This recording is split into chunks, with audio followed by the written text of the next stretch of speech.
Buenas, en esta cápsula formativa hablaremos sobre la caracterización de los equipos de resonancia magnética, sobre cómo funcionan a nivel físico y sobre las partes que lo componen.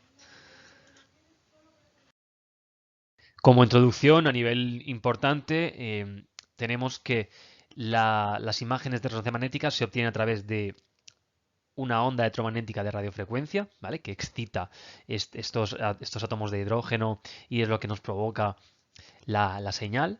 Esta resonancia magnética no utiliza reacciones ionizantes, por tanto, hasta ahora no se ha demostrado que sean perjudiciales para la salud porque no provocan ionización, por tanto no provocan el riesgo de ser más cancerígenas. También destaca su gran resolución en contraste para tejidos blandos, ¿vale? Por tanto, podemos tener más visualización de tejidos que la radiografía. Y tradicionalmente se llamaba resonancia magnética nuclear, actualmente se llama resonancia magnética o imagen por resonancia magnética. Vamos a ver primero cómo funciona el átomo, cómo está compuesto. La física cuántica sería la física que estudia este nivel más microscópico, más pequeño que no podemos ver y cómo funcionan estos niveles. Entonces, sabemos que la estructura del átomo, su núcleo está formado por nucleones, que serían las partículas que forman el núcleo, protones y neutrones.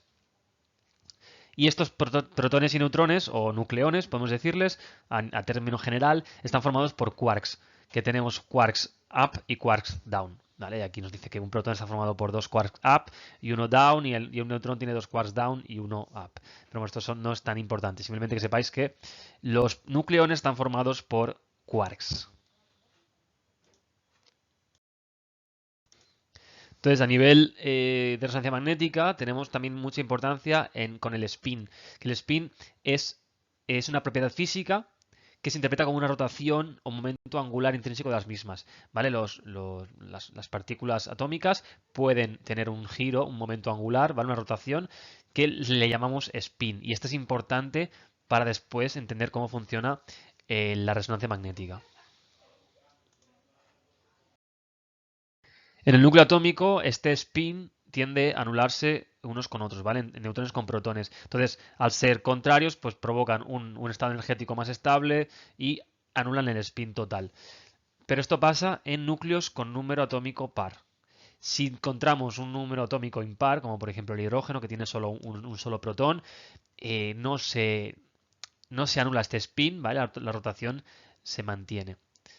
Entonces, por eso se utiliza tanto el hidrógeno en la resonancia magnética. ¿Por qué? Porque es el que, bueno, por tener un número impar, ¿vale? Y por tener estas propiedades. Aquí vemos la foto de la tabla periódica, el elemento de hidrógeno, y vemos el número 1, que hace referencia al número atómico que tiene, por tanto, que tiene un protón en su núcleo, ¿vale? Y después el 1,00794 sería la masa atómica, ¿vale? Que sería el número másico, que sería cuánto cuánto pesa ese átomo. ¿Vale? Y vemos que es 1,00794 medido en UMAS, ¿vale? Que son unidades de masa atómica. Y abajo tenemos el nombre del hidrógeno. Por tanto, el 1, que es importante, ¿vale? Lo más importante de cada elemento periódico, que es lo que forma el elemento periódico, es el número atómico, el nombre de protones que forma el núcleo. El fenómeno de resonancia magnética lo definimos como la capacidad que tienen algunos núcleos atómicos de absorber y liberar selectivamente energía electromagnética. Entonces, ¿esto qué quiere decir? Que estimulamos a un átomo y al darle después energía electromagnética, este entra en resonancia y al perder la resonancia es cuando provoca bueno, absorbe la energía y la libera cuando pierde la resonancia. Entonces, cuando provoca esta emisión, ¿no? de energía.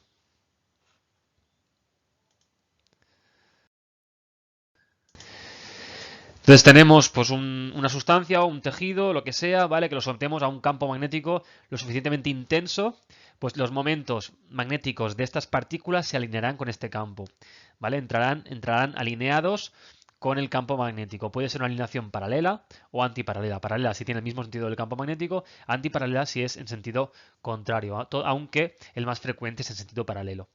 Pero nos imaginamos pues átomos de hidrógeno que se alinean todos en función de donde esté el campo magnético, ¿vale? Entonces, eso es el primer paso para entender la resonancia magnética, que los spines del campo magnético se alineen hacia el campo. Perdón, los spines del material que estamos aplicando el campo magnético se alinearán hacia el campo magnético que estamos aplicando. Esta alineación no solo es simplemente que se alinee el eje, sino que también, aparte de esto, cuando se aplica el campo magnético, los protones empiezan a hacer un movimiento de precesión, que significa un movimiento de rotación alrededor del eje magnético. Tenemos el eje y el protón que va haciendo un movimiento así, que le llamamos de precesión.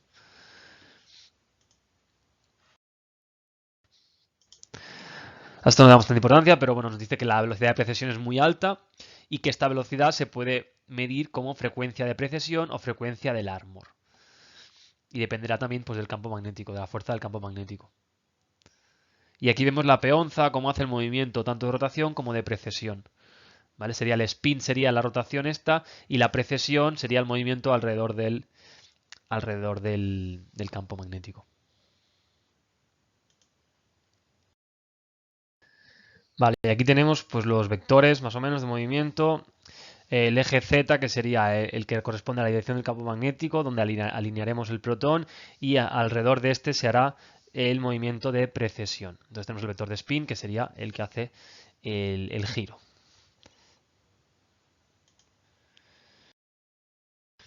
Vale. Lo importante, ponemos al paciente dentro de la resonancia magnética, los protones se alinearán hacia el campo magnético principal y realizarán este movimiento de precesión a su alrededor. Pero esto no será suficiente para obtener la información de los tejidos, que quiere decir, para poder visualizar el tejido. Nos hace falta algo más. ¿Qué pasará? Que se emitirán pulsos de radiofrecuencia.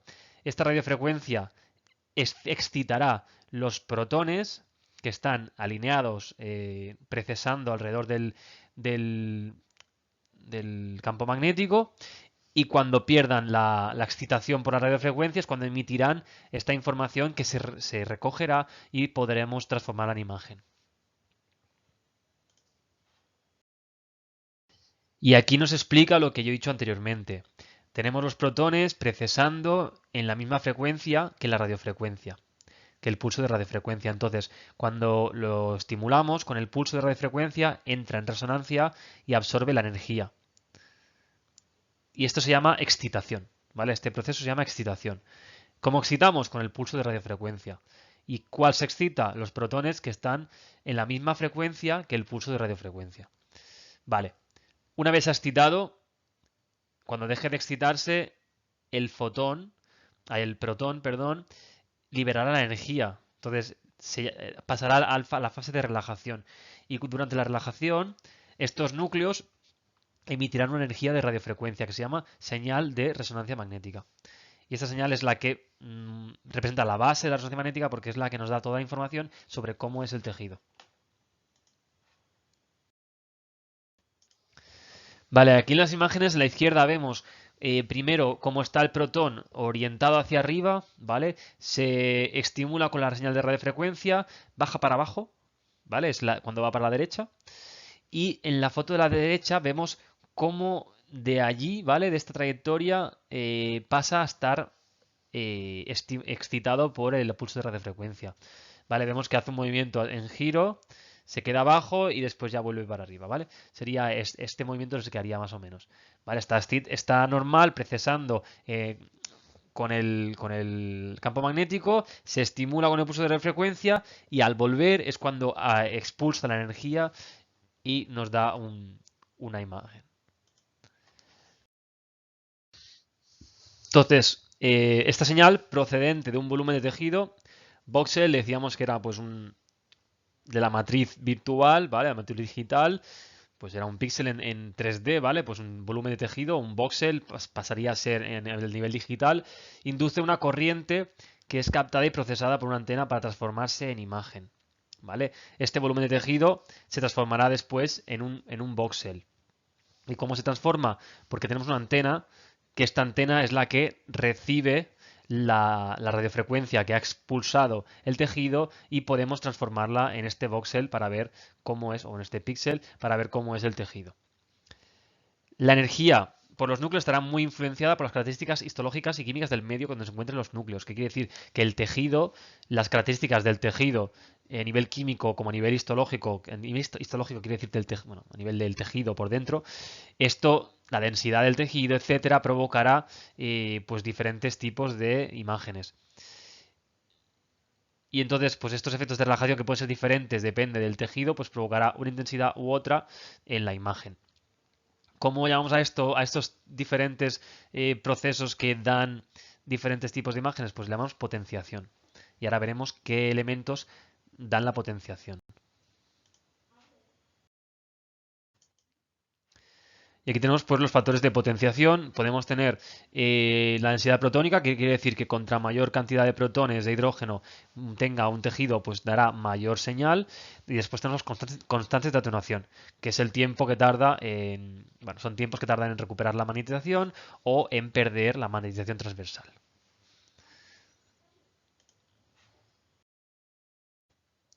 Aquí vemos la potenciación de cada aproximada de cada órgano o tejido del cuerpo.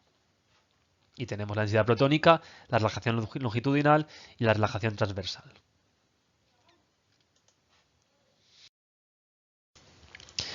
Los centros que vayan a tener este tipo de equipos pues tienen que tener sobre todo un proyecto técnico en el que se demuestre que la influencia del campo magnético no va a afectar a la estructura del edificio. ¿Por qué? Porque es un campo magnético muy fuerte.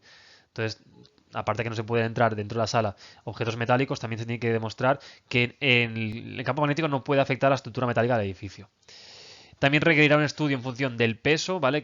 Pues, que aguante bien el peso, que las emisiones electromagnéticas pues, no puedan perjudicar a la resta de la sala, del hospital, de la clínica, de lo que sea, y que el ruido pues, que puede generar el equipo no sea molesto para la resta de instalaciones.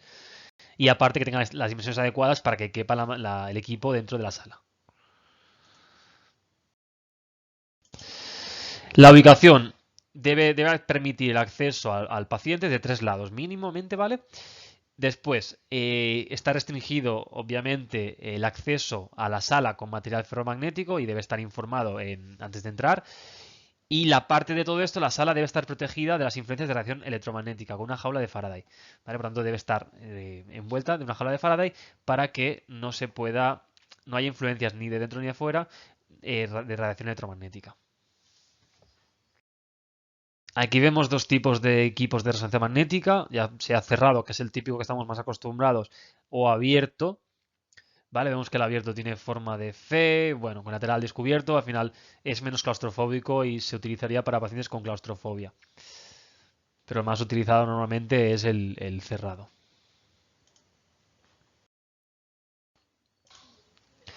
Vale, hablando de imanes, pues según la clasificación de los imanes, podemos tener imanes permanentes, que son los imanes que siempre tienen una magnetización propia, natural. Son baratos, tienen poco campo magnético, siempre está activo y son pesados, pero con campos débiles. Y los electroimanes serían unos imanes que simplemente están activos cuando se le da una corriente eléctrica. Entonces, este imán produce una atracción magnética cuando se le da un flujo de corriente a través de él. El campo magnético desaparece cuando no tiene la corriente, ¿vale? Solo está activo cuando tiene corriente a través de él. Y estos pueden tener mayor campo magnético. Pero claro, tiene el impedimento o el perjuicio que no siempre está activo.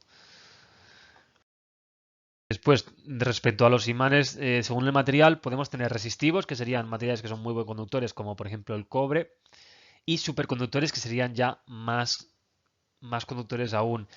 Esto pasa con algunos metales en los que al enfriarse a temperaturas muy bajas pierden resistencia y se vuelven unos superconductores, ¿vale? Pero hay que enfriarlos a temperaturas muy bajas.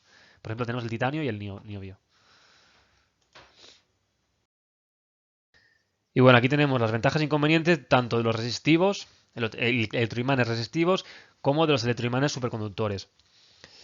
¿vale? No le daré importancia de cara al examen, pero bueno, está bien que tengáis las dos tablas para saber un poquito cómo funcionan unos y otros.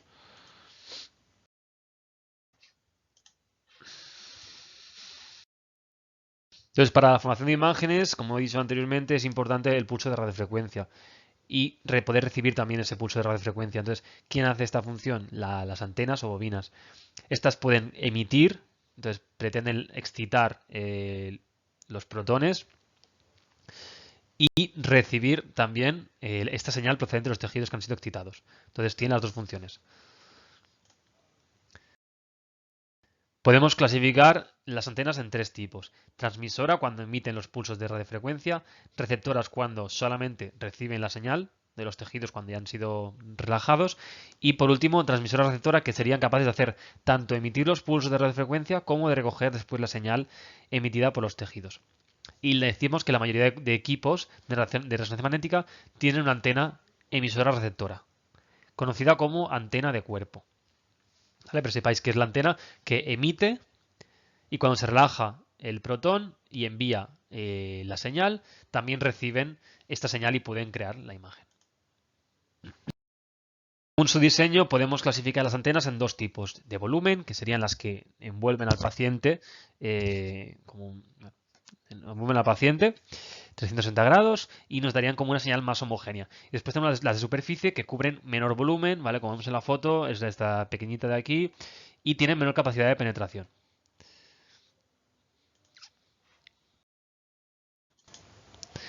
Y después, según cómo detectan la señal, pues podemos tener lineal o de polarización lineal, que detectarían la señal en una sola dirección, cuadratura o polarización circular, que detectarían en dos direcciones ortogonales, y después multielemento, que serían superponer e interconectar pues, las varias antenas pequeñitas para formar una de más grande.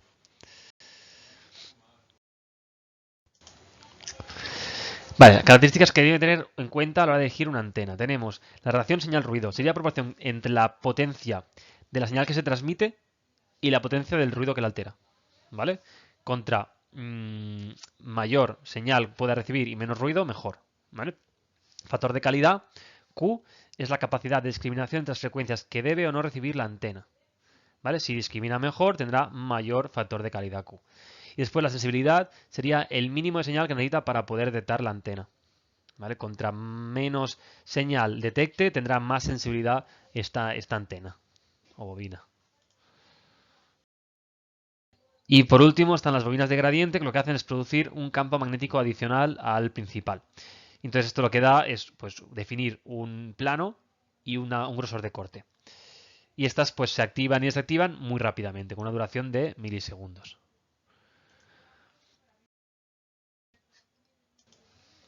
Y por último, la consola de mandos es donde está pues todo lo que es el monitor, el teclado, el CPU, el ratón, etcétera, ¿vale? Para controlar los parámetros y para poder visualizar al paciente desde fuera. Tenemos la ventana de cristal que nos permite ver al paciente, tenemos el intercomunicador para poder hablar técnico con el paciente y después a través de la consola de mandos podemos descargar los datos del paciente antes de iniciar el estudio y enviar también las imágenes una vez adquiridas. Aparte también permite acceder a los datos del paciente y a los protocolos de estudio agrupados por anatomía o por patología. Muy bien, pues hasta aquí la cápsula formativa. Nos vemos en la siguiente.